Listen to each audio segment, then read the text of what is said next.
ہے۔ یہ تو تھا اجتماعی کام۔ انفرادی کام ہر استاد نے اپنی کلاس میں جو کرنا ہے، اپنے ایک ٹائم مختص کر دینا ہے 15 منٹ 20 منٹ کا، اور اس میں آپ نے بچوں کو دائرے میں بٹھانا ہے، اور جو لہجہ ہم نے سماعت کیا ہے اسی لہجے میں اور اسی صورت کو تمام بچوں سے پڑھوانا ہے بیک آواز۔ بچوں کو بٹھایا آپ نے، خاموش کیا، اور سب بچوں کو کہیں کہ مثال کے طور پر اگر انہوں نے سورۃ الفجر سنی ہے تو سارے ایک آواز سے والفجر وليال عشر والشفع والوتر، اس طریقے سے سارے بچے پڑھیں گے۔ یہ کام آپ نے کرنا ہے 5 منٹ تک یا 6 منٹ تک، اور ہر روزانہ کے حوالے سے شروعات آپ نے ایسی ہی کرنی ہے۔ اس کے بعد آپ نے کرنا یہ ہے کہ جس بچے کو آپ دیکھیں کہ اس بچے نے لہجہ اٹھا لیا ہے، اس بچے سے کہیں کہ آپ پڑھیں اور سب بچے آپ کے ساتھ پڑھیں گے۔ وہ بچہ پڑھے گا اور بچے اس کے ساتھ پڑھتے جائیں گے ساتھ ساتھ۔ ایک بچے نے پڑھا ختم کی صورت، آپ پوری صورت بھی پڑھوا سکتے ہیں، آدھی صورت بھی پڑھوا سکتے ہیں۔ پھر دوسرے بچے نے جس نے لہجہ اٹھا لیا ہو، اور یہ کام ہفتہ 10 دن بعد ہوگا، پھر تیسرا، پھر چوتھا، پھر پانچواں۔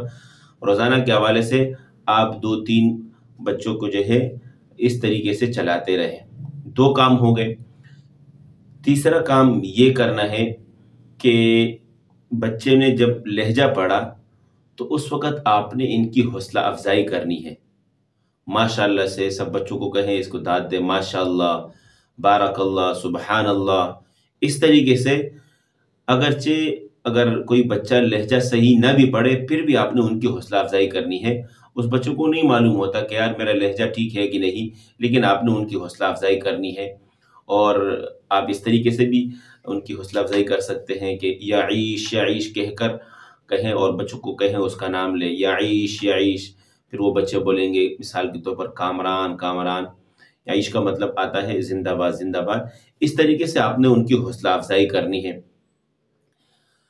پھر جس وقت یہ بچے، ایک اور جو کام ہے، بچے منزل سنا لے ہوئے، اس کے بعد آپ نے جائزہ لینا ہے، اور یہ انتہائی اہم کام ہے، چونکہ اس جائزے میں ان کو لہجہ پڑھتے وقت کافی دقت آئے گی۔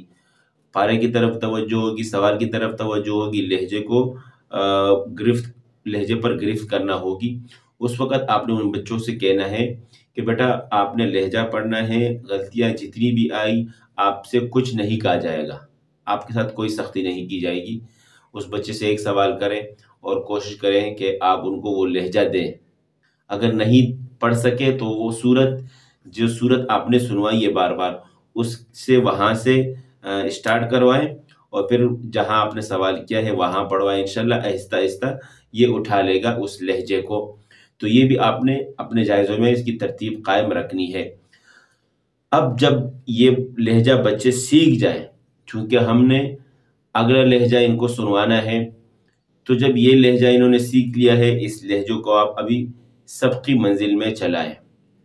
سبقی منزل میں یہ لہجہ چلتا رہے گا، آپ کا نیا لہجہ شروع ہو جائے گا، اور اسی طریقے سے نئے لہجے میں یہ ساری چیزیں آپ نے کرنی ہے۔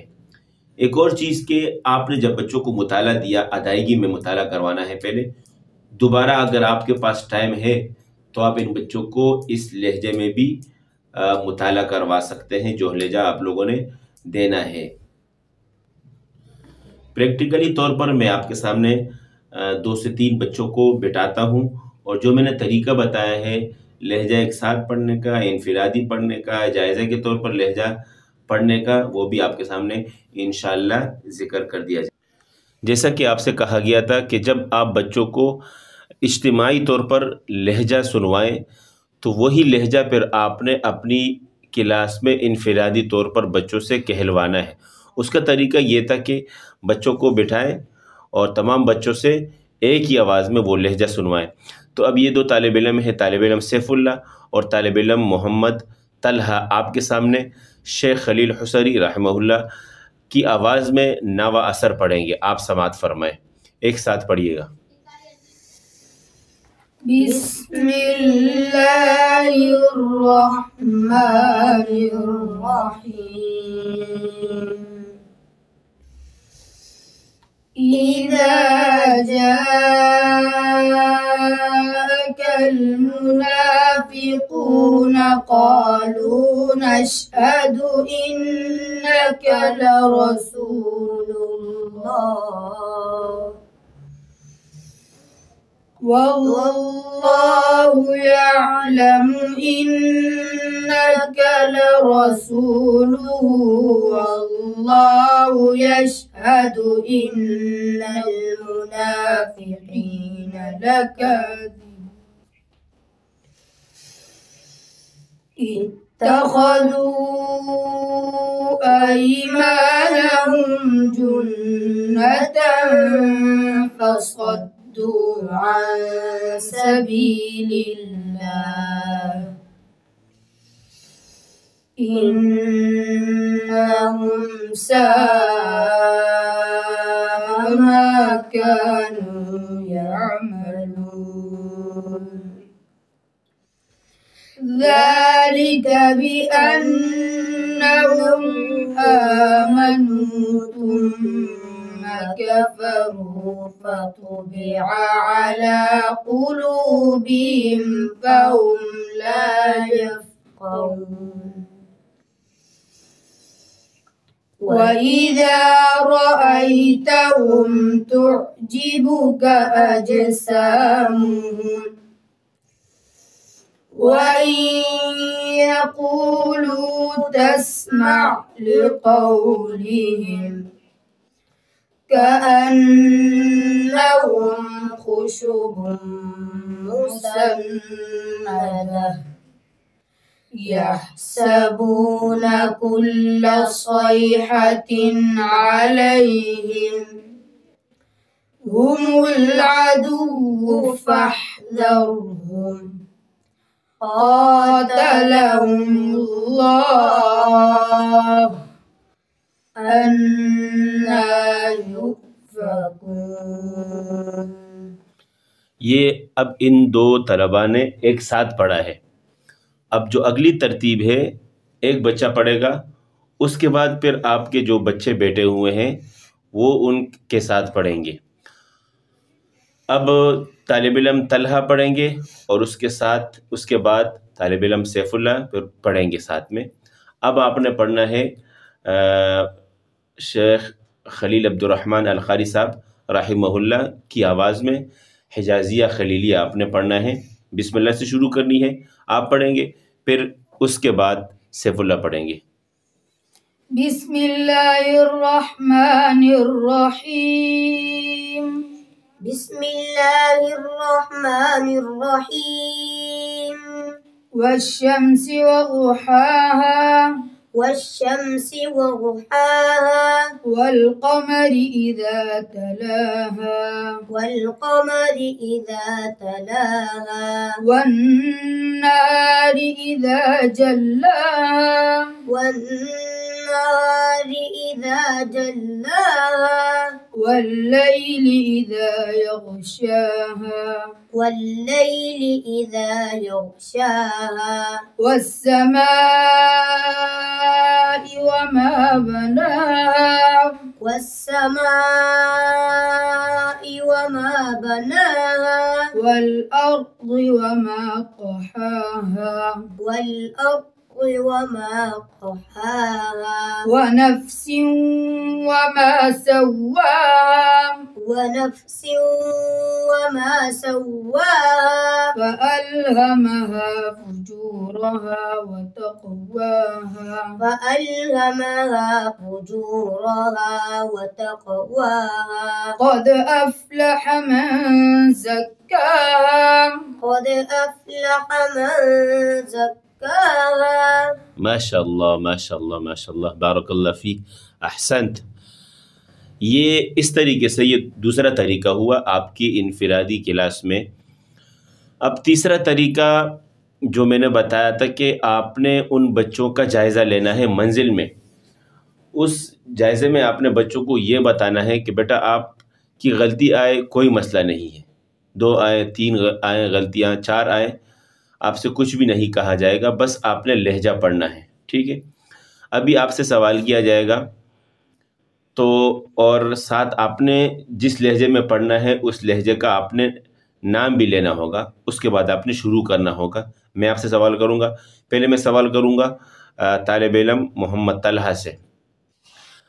آپ پڑھیں سورۃ التین پڑھیں حجازیہ خلیلیہ میں، شیخ خلیل عبد الرحمن القاری صاحب کی آواز میں رحمہ اللہ۔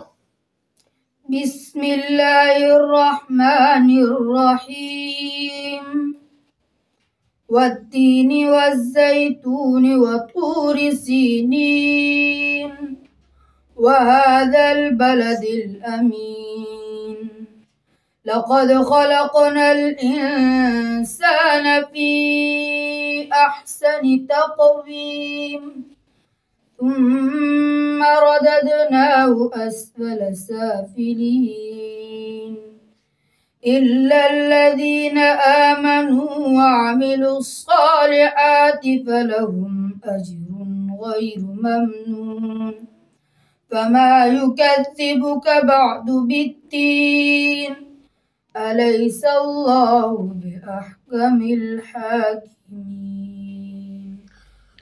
طالب علم سیف اللہ سے میں سوال کروں گا، اور جس لہجے میں وہ پڑھیں گے اس لہجے کا وہ نام لیں گے، آپ نے اس لہجے کا نام لینا ہے، ٹھیک ہے؟ آرام سے تسلی سے، کوئی گھبرانا نہیں ہے۔ غلطی بھلے آئے آپ 1000 غلطیاں کریں، آپ سے کچھ بھی نہ کہا جائے گا، بس یہ کہ آپ نے لہجہ کور کرنا ہے، ٹھیک ہے؟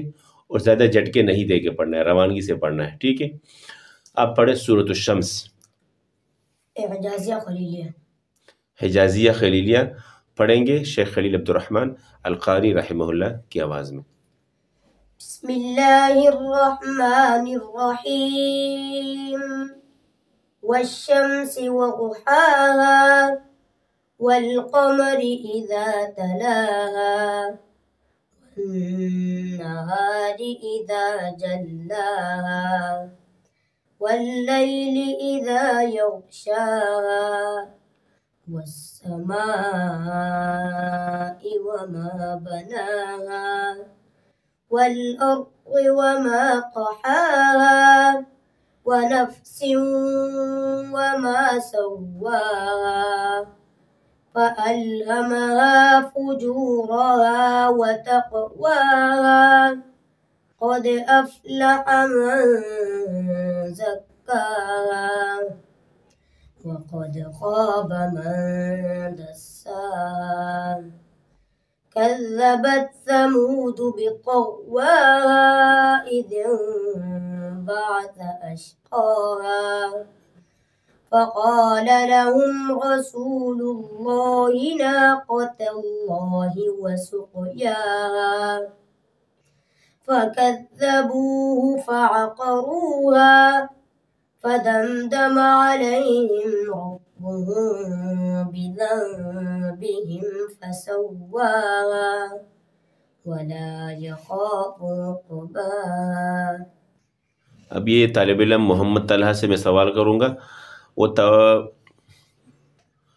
طالب علم محمد طلحہ سے میں سوال کروں گا، سوال سننے کے بعد پہلے اس لہجے کا نام لیں گے، لہجے کے بعد اس شیخ کا نام لیں گے، اس کے بعد پڑھنا شروع کریں گے۔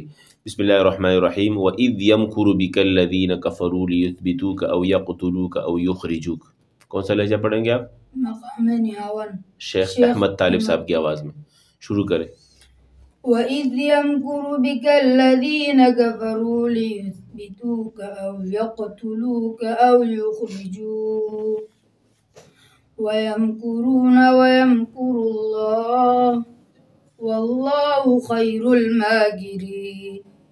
وَإِذَا تُتْلَى عَلَيْهِمْ آيَاتُنَا قَالُوا قَدْ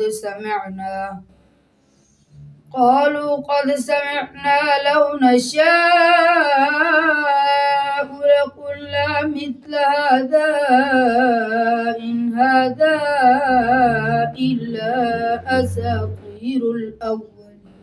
ہاں، اب آپ سے میں سوال کروں گا قد سمع اللہ میں آپ نے پڑھنا ہے سورۃ التحریم شروع کر لینی ہے۔ جس لہجے میں پڑھنا ہے آپ نے خود اس لہجے کا نام لے کے پڑھنا ہے۔ کون سا لہجہ پڑھیں گے؟ شیخ خلیل حجازی۔ شیخ خلیل حجازی۔ شیخ خلیل حسری کا پڑھنا ہے، شیخ خلیل عبد الرحمن القاری صاحب کا پڑھنا ہے؟ شیخ خلیل عبد الرحمن القاری صاحب کا پڑھنا ہے۔ پڑھیں۔ بسم الله الرحمن الرحيم. يا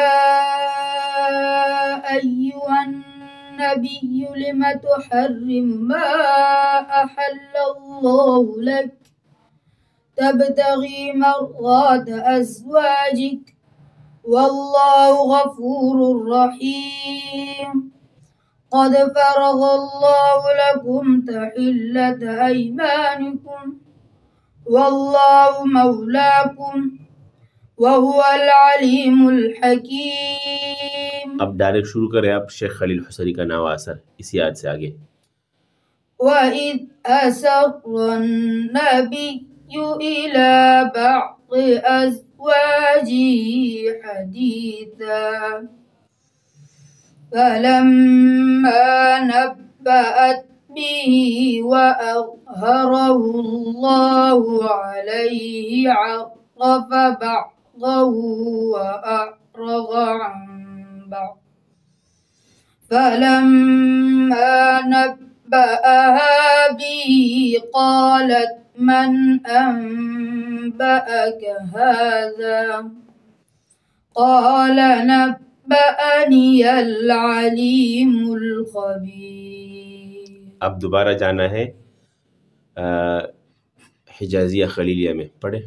إن تتوبا إلى الله فقد صغت قلوبكما وإن تظاهرا عليه فإن الله هو مولاه وجبريل وصالح المؤمنين والملائكة بعد ذلك ظهير. ما شاء الله ما شاء الله، بارك الله فيك، أحسنت.